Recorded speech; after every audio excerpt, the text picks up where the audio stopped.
I want you to imagine that you're standing on the top of a cliff and you have a friend with you, a buddy of yours, right? And there's a narrow hiking trail that kind of like hugs the edge of this cliff. Can you picture this in your head? You are standing, let's just say you're in a national park or something like that. It's very wooded. There's a trail, but as it cuts through maybe this mountain, there's on the right hand side of you, there's all kinds of land. It's just land. Everything's kind of normal. It's solid ground to the right of you. But on your left, on this dirt track, there's a cliff. Now, what's nice about this is that there's a white line, a clearly laid out white line that's spray painted or marked in some clear way. That's about 18 inches, 24 inches or so from the edge. And there's a sign before you get going down the trail that says this: for your safety, stay inside the white line. Now, imagine this buddy of yours. I have lots of buddies that I can picture this with. Imagine this buddy of yours is like, dude, it's just a guideline. I'm not going to fall. I'm a grown man. I can handle this. I'm just going to walk right along the edge because it's going to be more exciting and the view's going to be amazing. It's not that big a deal.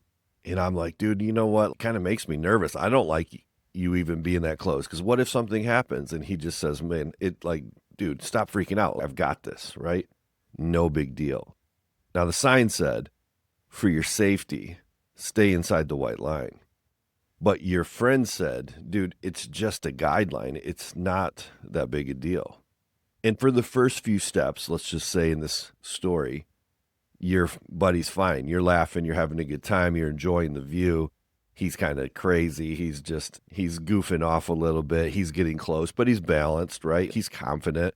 He's even showing off a little bit. If you've got friends of mine, I guarantee in this case, he might act like he's tripping or be a little silly, right? But then all of a sudden, just imagine in this story that the wind picks up, that the rocks all of a sudden get loose, that the tree branch that he was holding on to isn't as strong as you thought. Maybe he gets a little tired, he gets a little reckless, a little careless. And it wasn't then along this journey the first step that got him. It was the 10th step. It was the 50th step. It was the 100th step. But somewhere along this journey, what started off as a good time, all of a sudden became life and death. He trips, he falls, he slips, he goes over the cliff. It wasn't the first step. It was the 50th or the 100th. And that idea, to me, is what compromise is really like in our lives. There's this idea that for some reason for us dudes, and probably for just anybody listening, man or woman or otherwise, we know that there's the white line that says, for your safety, stay within it. But so many of us just think, I can do this. I can handle this. I got this. No big deal, right? This episode today is talking about compromise. And I want to talk about that line that is there for our safety, for our good, and what happens when we cross it.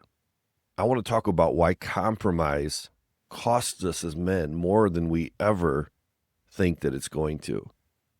I want you to think about this as we start this conversation here. Where in your life have you inched closer to the cliff than you should?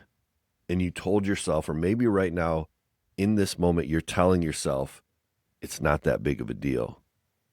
The line that is there for you is to keep you safe. It is not there to limit your joy. It is not there to take away your fun. It is there to protect you. In the same way, we know this is true. God's boundaries, God's word is not there trying to steal your joy or kill all your fun. It's there to protect your soul. It's there to keep you safe in your marriage. It's there to protect the name of God that you wear on the back like a jersey, right? Over the course of a year with our Fight Club ministry, we always have a theme. We have a word of the year. And this year, it's actually a few words, but it's do not compromise. And so this idea of compromise has been on my mind for a long time. At the recording of this, we're in June 2026, and the theme all year long has been do not compromise. And so I've been thinking about this, and I think Man, so many times in my life, I am seeing the cliff. I know that danger's there. And how many times I'm that goofy guy that's saying, it's not that big a deal. It's funny. It's like, I've got this. I can handle this, whatever it is, right? And yet compromise has cost more than I ever would have dreamed. How about you, right? How about you? I bet you could look back at your life and say the same thing. Now, compromise, when I think about compromise, it's this idea of refusing to make peace with known sin. Like when I compromise, I should say it this way. When I compromise, it's when I know what God has said and I choose close enough rather than obedience. That to me is really what compromise is about. I'm going to go do some of it, but I may not go all the way. And I know God has said, I need you to go all in. I think of the stories there where Christ talks about this idea. If you don't love me above father and mother, wife, brother, sister, anybody else, you're not worthy to be on this path. You can't be my follower if I'm not exclusively number one. God tells us not to just get close enough, but he tells us you must go to the extremes to follow me. You must love me with all that you have. And compromise is when I go, I know that's what he's saying, but I hope that he'll take this meager offering instead. It's like I'm not cheating on my wife. Thinking of this in practical terms, it's like I'm not cheating on my wife. It's just flirting. I'm just having fun with this lady that I work with or whatever it is. I'm just DMing an old friend, right?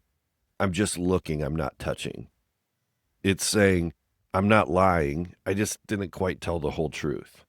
Compromise is going, it's not being lazy. It's just, I'm just too tired. I got so much going on. I don't have time to read. I don't have time to pray. I don't have time to go serve at the church. I don't have time to do the things that I know I'm supposed to. So I'm just going to do close enough. I'm just going to do a little. And yet Christ says, no, I need all in. And so we're talking about compromise, and it's not about being perfect. There's so many men that just go, I can't be perfect, so I guess, and then they go all the excuses. This isn't about being perfect, but it's about closing the gap between what you say you believe and how you actually live your life. And again, I'm only speaking on this podcast to me. I'm speaking to my own issues with compromise. There's a reason that I'm leading this ministry, and it's not because I've got it all figured out. It's because I know my tendency is to drift. I know my tendency is to continually walk as close to the cliff as I can. And so the accountability of having this podcast and having a ministry has been helpful for me because it keeps me in the fight. It keeps me on the path, right? Compromise is so common. And being a man of God, being a man who wins where it matters most is hard work. It is tough to follow Christ. And yet that's what we're called to. And in fact, we're called to go even more than we probably have so far. Hey guys, thanks for listening to the Nate Whitson podcast. I wanted to interrupt the show just for a second to let you know that there are all kinds of great resources for Christian men who want to be better husbands, better fathers, better followers of Jesus, and just better men in general. If that's you or maybe somebody that you know, then be sure to head over to getinthefight.club, that's .club, and check out the books and the resources, the coaching material, the newsletter, the Fight Club. There's so much there for you.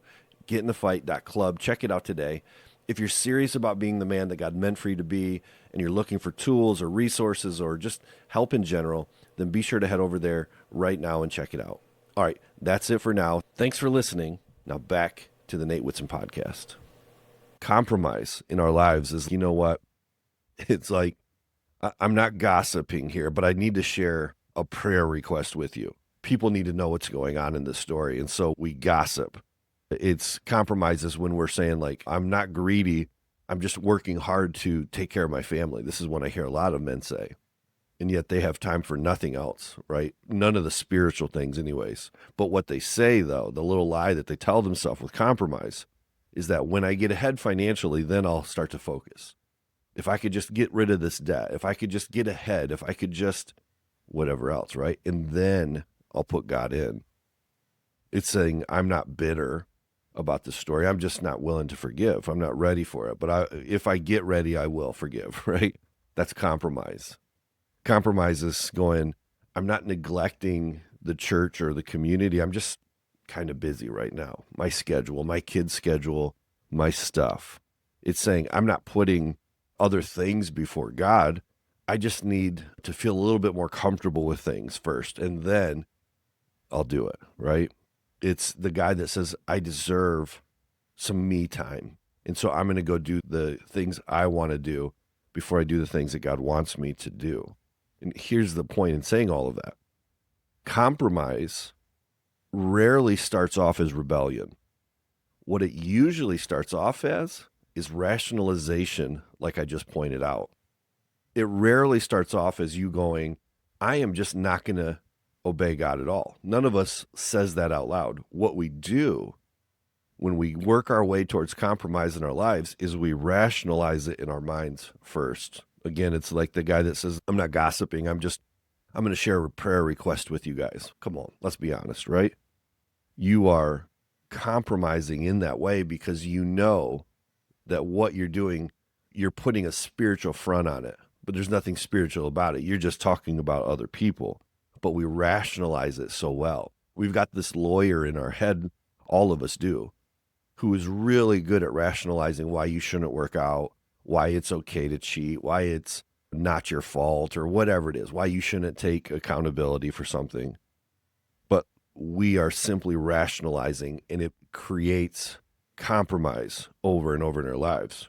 We take something that God has made super clear, and then we kind of soften the edges, right? We make excuses for them. And that lawyer in our head, it convinces us that close enough is good enough. And yet read the scriptures again. Read the scriptures and see that compromise is killing us. It's costing us more than we think.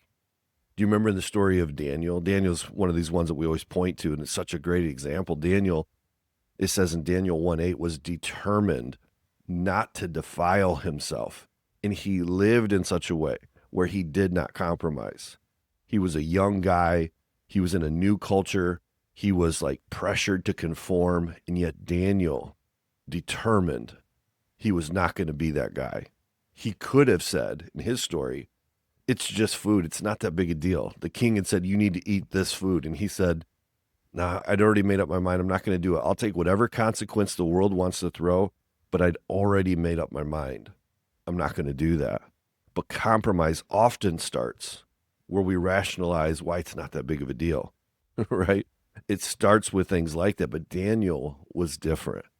He had determined in his mind this settled, strong determination. I'm not moving from here kind of thing. It wasn't just like he made a choice. No, he made a strong plant the flag kind of thing. I'm not doing that. I'm not budging from this. We had read not too long ago, and we read through the Bible in a year as a ministry. We read through the Song of Songs or the Song of Solomon, however you want to say it. And there's this idea in there about catching the little foxes before they ruin the vineyard of love. The little foxes are small things that create huge damage. And so he's talking about protecting marriage and protecting relationships by not allowing those little things in. That's really what the compromise conversation's about. These little foxes, these little things that aren't little at all. The little rationalization that leads you to live a life of full compromise. And by the way, when you do it in one area, it becomes really easy to rationalize it in every other area too. And it's not usually this big blowout kind of thing.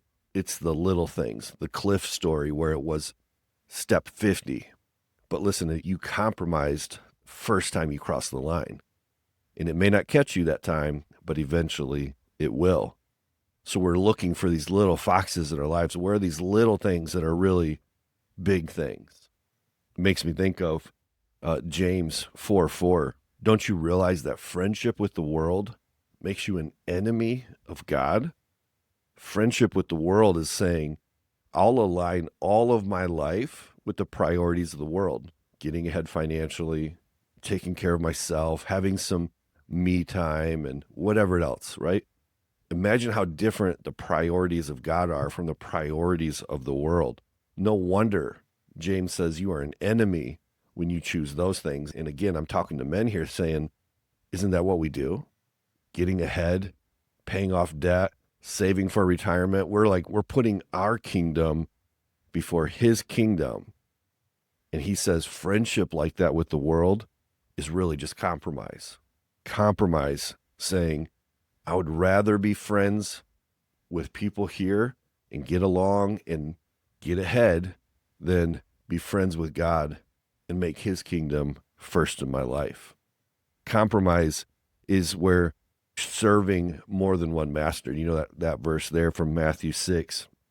No one can serve two masters, but yet don't we all the time? Isn't that what compromise really is? Jesus says it's impossible to serve God and money at the same time. You literally cannot do it. And yet, don't we try? And in fact, maybe compromise is more like where we try, but it's just that close enough idea. It's just we're going to give as little as we have to make sure that we can still stay on the team. We still want to be on Jesus' team, but we're going to give as little as we have to this thing. And Jesus says you can't. You can't do it that way. It's impossible to do it that way. Eventually, one master wins. And when you compromise, what you've basically have said is that I'm choosing the side of the world. Our Fight Club verse, many men's ministries, I'm sure, use the same verse, 1 Corinthians 16, 13, and 14. That very first part there says, be on alert. How often does Jesus give us that? The New Testament writers give us the same encouragement. Be alert. Watch out. Stand firm. Pay attention. Be looking. Be consciously aware of what's going on, because guess what? When you are not alert, you are way more prone to compromise. And when we do, here's the thing. When we compromise, it matters more than we think, right? I titled this, Why Compromise Costs You More Than You Think. Why does compromise hurt so bad? Number one, what happens is your identity, it is compromised by your decisions, meaning this. You say, I say, I want to be a man of honor, but then I compromise in those things. And I know deep inside of myself that who I say I want to be isn't really real, right? Compromise is telling a different story, and it's the truest story. What you say doesn't really matter. What you do is all that really matters, right? So if I say, I want to be really healthy. Let's just use that as an example. I want to be healthy. I want to be stronger. And yet what I do is compromise with food and compromise when I go, I really don't feel like working out, so I'm just not going to, but maybe tomorrow, and I push it off, right? We do those things all the time in every area of our life. So no matter what we say, it's like, man, I really care about being a better husband, a better father, a better follower of Christ. I want to win where it matters most. That's our theme message here for Fight Club. I want to win where it matters most. You can say that all day long, but compromise erodes your identity, because underneath everything you say is a person who doesn't do what he says he's going to do. And over time, your lifestyle, your habits preach louder than your words, right? And the people watching you, the people watching me, they see it. They're like, oh, you're Mr. Christian guy, huh? You're Mr. Get in the fight leader. And yet, I don't see this in you. I don't see this. I see compromise in your life. Not only does compromise, I think, hurt your identity, but it erodes your confidence, doesn't it? As a man, when you're saying, I want to be this, but I live like this, now all of a sudden I really struggle to pray. I don't pray with confidence because I know I'm going to God, and it's like, you already know I'm a cheater. You already know I'm a liar. You already know the intent of my heart. You know those secret thoughts. You know what's really real.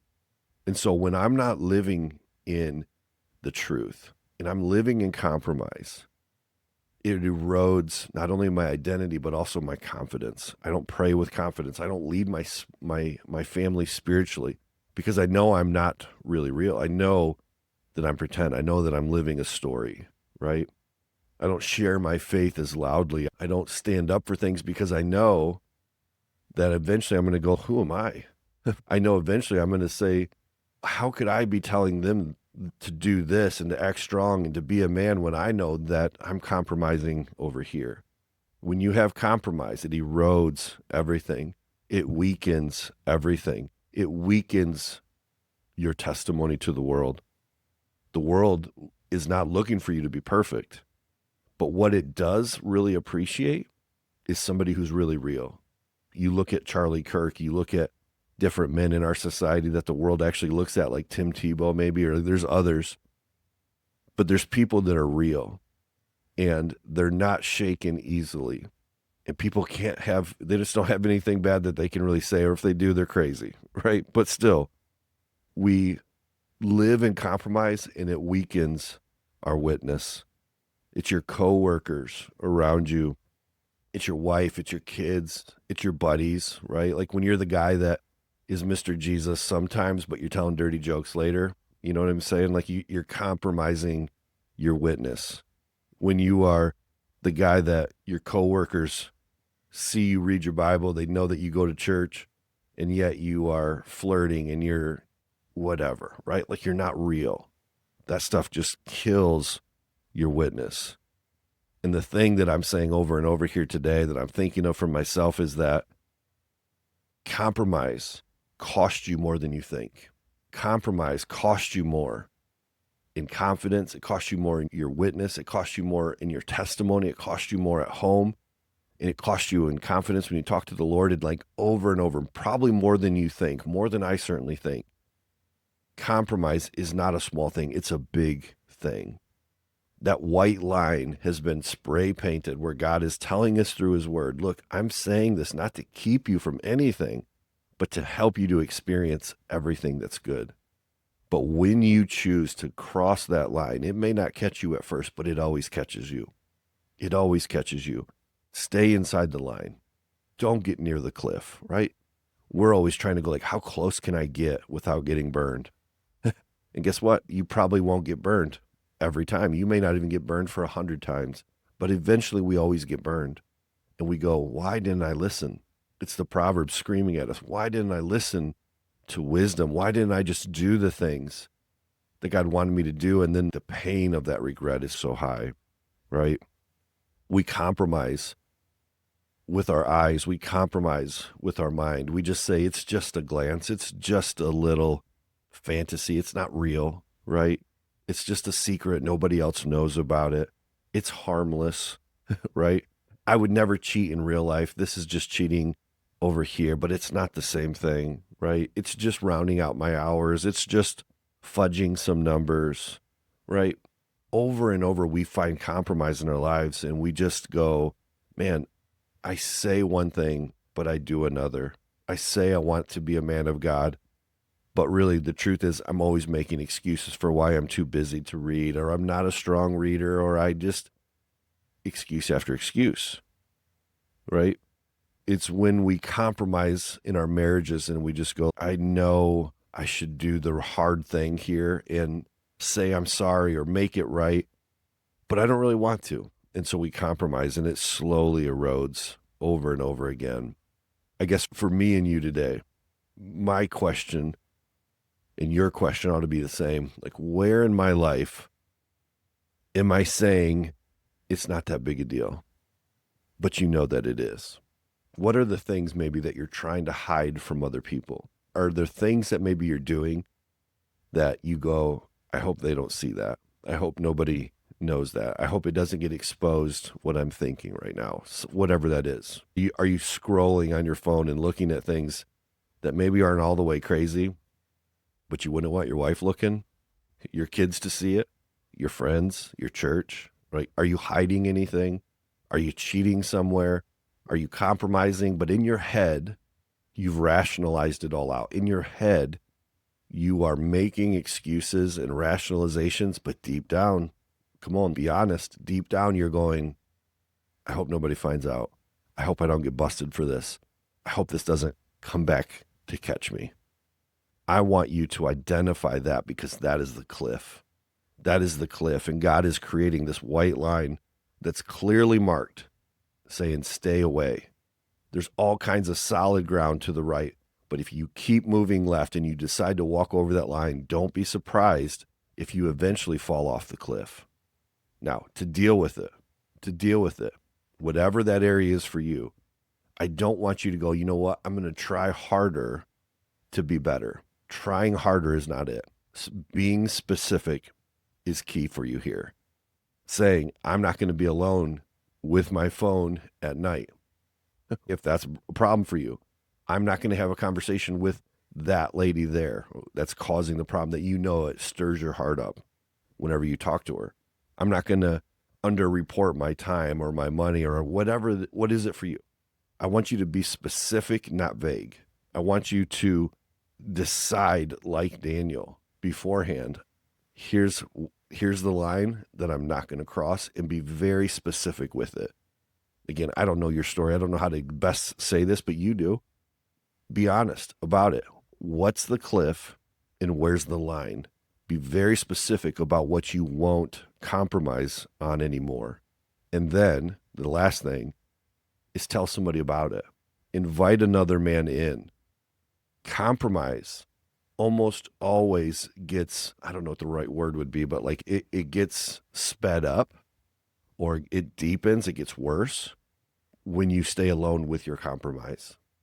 Who in your life knows what you're dealing with? Who in your life knows what the cliff is and what the line is? Because accountability is saying to somebody, here's the white line, and when I cross it, I need to let you know. Or, here's the white line, here's the cliff. Will you ask me every once in a while about how I'm doing? Bring somebody in to that. James 5:16, confess your sins to one another so that what? So that you can be healed. If you want to win where it matters most, then we've got to deal with compromise. Compromise always costs more than you think. So get specific. Name the cliff. Name the white line as specific as you can, and then invite somebody into it. The goal here is that we win where it matters most. We are fighting as followers of Christ, and we carry his name on the back like a jersey, like we are with him, right? And we need to win. We need to go all in. We need to fight compromise at every turn, right? Now, listen, if you thought this conversation is helpful, do me a favor and just hit that subscribe button and the notification bell. Just that way you know new episodes come out every single week, every Monday. But hit that so you can be reminded of that. Go to getinthefight.club.